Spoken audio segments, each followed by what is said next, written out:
बच्चों, अब हम बढ़ते हैं प्रश्न चौथे की ओर। संलग्न आकृति में रेखा ए समांतर रेखा बी, ये आपकी रेखा ए है और ये रेखा बी है, दोनों एक दूसरे के समांतर हैं। रेखा एल, इनकी ये तिर्यक रेखा है, इस ये एल है। दिए गए कोणों के मापों के आधार पर कोण x, कोण y और कोण z ज्ञात करना है। हमें सिर्फ ये z के बाजू वाला कोण 105 अंश दिया गया है। बच्चों, इस टॉपिक का जो मेन चीज़ है, मुख्य भाग है, वो यही है कि आपको आकृति को देखकर कोणों को पहचानना है। हमें ये पहचानना होगा कि क्या यहाँ पर संगत कोण बन रहे हैं, क्या यहाँ पर एकांतर कोण बन रहे हैं, क्या यहाँ पर बाह्य एकांतर कोण बन रहे हैं, रैखिक युगल कोण बन रहे हैं या शीर्षाभिमुख कोण बन रहे हैं, अंतः कोण बन रहे हैं। इनके आधार पर ही सवाल को हल करना होता है। अब आप देख सकते हैं कि ए और बी यहाँ पर समांतर है, एल तिर्यक रेखा है। दो समांतर रेखाओं को तिर्यक रेखा जब प्रतिच्छेदित करती है तो विभिन्न प्रकार के कोण बनते हैं। आप देख सकते हैं कि ये वाला कोण जो है ठीक लाइन के इस तरफ, और हमारा जो एक्स है वो भी इस लाइन के ठीक इस तरफ बन रहा है। तो एक की तरफ बनने वाले कोण और ठीक लाइन के ऊपर बनने वाले कोणों को हम संगत कोण कहते हैं। इसलिए बच्चों डायरेक्टली हमको कोण एक्स मिल गया, कितना, 105 अंश। कोण x कितना मिल गया बच्चों, 105 अंश। क्योंकि ये कैसे कोण है, हमको रीज़न लिखना पड़ेगा। ये संगत कोण है और चूँकि संगत कोण क्या होते हैं, सर्वांग सम, इसलिए कोण x हो गया 105 अंश।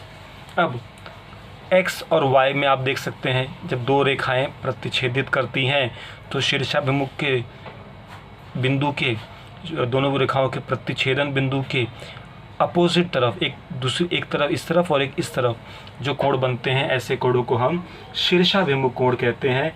और शीर्षाभिमुख कोण भी क्या होते हैं, सर्वांग सम होते हैं। तो हम लिख सकते हैं कि कोण x जो है वो सर्वांग सम है कोण y की। क्यों?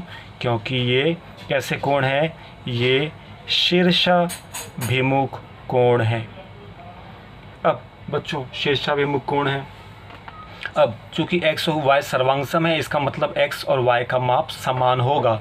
चूँकि कोण x का माप हमको मिला है, चूँकि कोण x का माप कितना मिला है, 105 अंश, इसलिए कोण y भी कितना हो जाएगा, 105 अंश, क्योंकि दोनों ही कोण एक दूसरे के क्या हैं, सर्वांग सम हैं।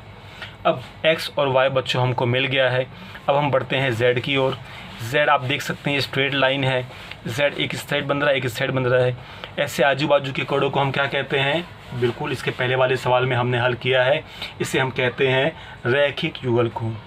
तो चूँकि कोण z और 105 दोनों साथ में मिलकर रैखिक युगल कोण बनाते हैं, इसलिए इन दोनों कोणों का योगफल कितना होगा, 180 अंश। क्योंकि हमने बहुत सारे ऐसे सवाल हल किए हैं। यहाँ पे आज का रीज़न आएगा रैखिक युगल कोण। रैखिक युगल कोणों के मापों का योगफल 180 अंश होता है। अब चूँकि हमको कोण z निकालना है, इसलिए z अपनी जगह पे रहेगा, बराबर 180 अंश। ये प्लस 105 यहाँ जाके माइनस 105 हो जाएगा, इसलिए कोण z बराबर 180 माइनस 105। अब हम माइनस करेंगे, 180 में से 105 घटा दीजिए बच्चों, आपको मिलेगा 75 अंश। तो इस प्रकार कोण z भी आ जाएगा।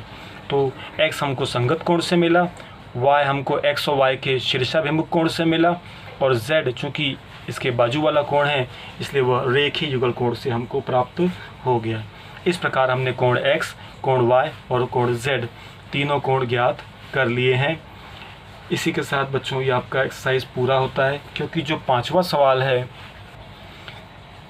ये जो पांचवा सवाल है बच्चों, ये आपको ओमिट है, मतलब आपके सिलेबस में जो 25% का पोर्शन कम हुआ है वो आपको हम नेक्स्ट पीरियड में मार्क करके देंगे।